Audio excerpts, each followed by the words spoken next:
दूसरे राज्यों के सरखामणी ने आप गुजरात में कैसा लगा? हाँ, देखिए, गुजरात में सभी वस्तु है। मेन तो बातें ऐसे है कि यहाँ से अभी जो आपने प्रश्न किया बहुत लंबी दूर तक सत्संग मैं अब शॉर्टकट में बताता हूँ।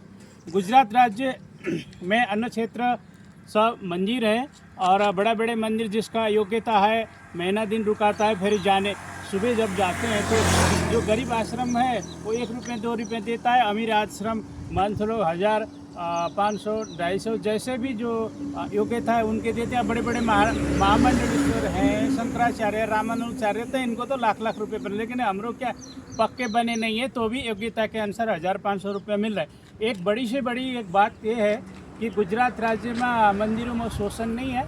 यहाँ से आप महाराष्ट्र, उत्तर राजस्थान, उत्तर प्रदेश, हरियाणा, वृंदावन में ब्राह्मण क्षत्रिय जैसे इतने बेरोजगार है, बड़े बड़े मंदिर में जाकर नौकरी करते हैं, उनके लिए उनका शोषण हो रहा है क्योंकि छोटे काम करने में उनको शर्म है। हम ब्राह्मण हैं, हम दरबार हैं, क्षत्रिय हैं, वैसे हैं 200-200 रुपये 400-400 रुपया में पशु के तरह मंदिर में खटा रहे हैं। और बड़े बड़े जो महंत हैं वो बड़ा धन के कुबेर या धन को इकट्ठा करने वाले नाग जैसे बने, करोड़ों का संपत्ति लेके बैठे, लेकिन भगवान को प्राप्ति करने के लिए बात है नौकर चाकर को 200-200 रुपया में खटा करके 500 रुपये में खटा करके और उनसे शोषण करते हैं। और मन चाहे तो अपना आदमी को रख लिया ना, 2 महीना काम करेंगे, जीवन भर रखने वादा करके धक्का देकर निकाल देते। इससे अच्छा हम समझते हैं कि छोटे ही होटल में प्लेट ये तो क्या है, नहीं है तो होटल में प्लेट दो, भंगार बनो, खेती मारो, छोटे पैसा में कहाँ पर पैसा ज़्यादा मिलती वो काम करो, बाकी तो सब भगवान चलाने वाला कौन, हम चलाने, लेकिन निमित्त बनने वाले मात्र हैं। लेकिन आप इस तरह से विचार करने पर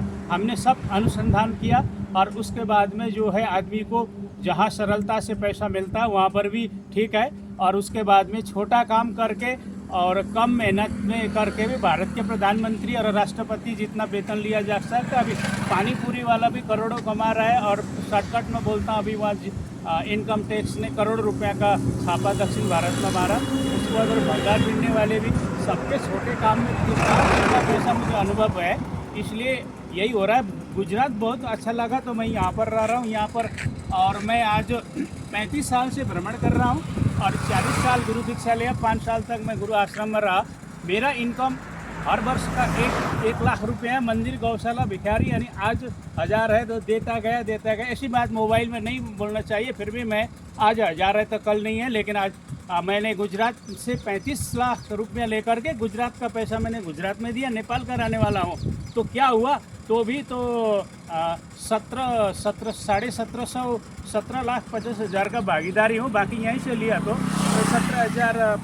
17 लाख 50 तो वो चलो इनकी है, तो भी उसका ये भागीदार है। 35 वर्ष गुजरात में भ्रमण करके मैंने 35 लाख गुजराती को, भिखारी को, गौशाला, आश्रम सबको दिया।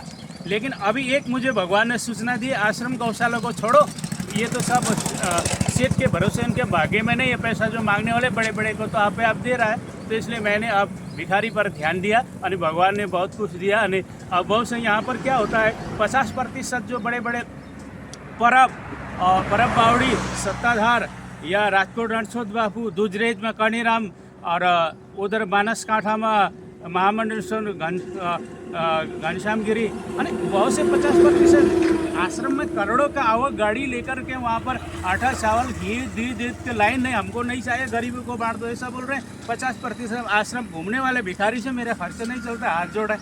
और मैंने 35 साल दे करके देखा तो वहीं के वहीं कमजोरी है, यानी इसका मतलब वो भिखारी भी बन नहीं सकते, उनके भाग में नहीं। फिर हमने 35 साल उनको पैसा देकर उन्हें बंद कर दिया, ऐसा भी नहीं कर सकते तुम भीख मांगो, ठीक है। यानी भिखारी पर ध्यान दिया और वहाँ से मुझे भगवान ने ज्ञान, सब मिला करके गुजरात बहुत अच्छा है।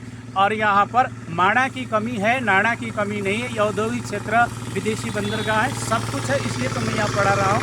और अब ज़्यादा बोलने के लिए समय नहीं है, सब भगवान चला रहे हैं, इसलिए शॉर्टकट में यहीं से इतना सूत्र से बहुत कुछ ही आपको पूरा वेद वेदांत और भगवान की सृष्टि, इतिहास, पुराण इसमें आ गया, इसलिए मैंने सब सूत्र बोला। अब इतने से आप अर्थ घटन कर सकते हैं। यहाँ गुजरात में भी पैसा होते हुए भी कितने 50% महंत पैसा भिखारी से मांगते हैं, उसके भाग्य में नहीं, वो भीख भी नहीं मांग सकते और पैसा लेकर के अपना आराम करके जमा कर रहे हैं। 35 साल दे के जैसे थे तैसे, और बड़े बड़े जगह में भगवान आप आ रहा है, जैसे बड़े बड़े गादी में दूधरेज और घनश्याम महाराज बनासकाठा सत्ताधार पर्व में तो गाड़ी के गाड़ी और तेल के टीन आ रहे हैं, फोन आता है वहाँ से। एक सत्ताधार की बात करें या पर्व की बड़े बड़े जगह में ट्रक के अंदर में 1000 ट्रक घी लाद के आती है, मालिक वहीं बैठा है, ये गुप्त दान है बापू, हम तो नौकर हैं, उनके मालिक ने भेजा। फिर वहाँ करते हैं तो फिर वो गरीबों को भी बांटते इधर उधर कर, ज़्यादा होता है तब घी सड़ने वाला है तो फिर आधे दाम में ही जो है आपको आधा दाम में फिर मार्केट में दे देते, मार्केट से फिर वो वापस आता है। भगवान तो सबको देना है, तो धन संपत्ति सुख समृद्धि समुद्र और नदी के तरह आएगा, नहीं आएगा तो कांकरे कांकरे बांध बदाए, टिपे टिपे सरोवर भराए, कांकरे कांकरे बांध उड़ाए, टिपे टिपे सरोवर। भगवान ने मुझे आज्ञा दे, देख बेटा तेरा कांकरे कांकरे इकट्ठा करना, दूध ही सही सरोवर भरण। और मुझे उत्तर मिल गया तो फिर भगवान ने कहा कि मैंने ये दोष दिया कि बराबर रखना चाहिए भगवान,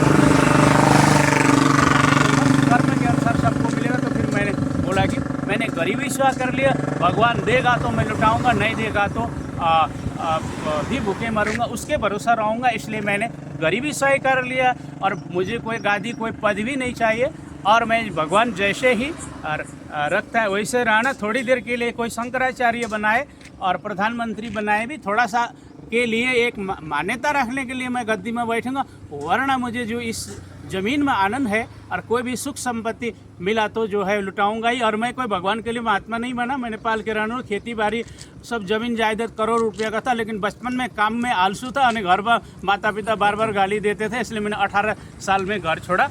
और मैंने कोई भगवान के लिए नहीं छोड़ा, काम में आलसू आए तो क्या है, फिर यही हुई। लेकिन यहाँ आके ज्ञान मिला और भगवान ने मुझे बहुत कुछ दिया। अब ज़्यादा बोल करके कोई समय बर्बाद नहीं, मोबाइल के टाइम। हाँ भगवान बहुत मैंने बोला।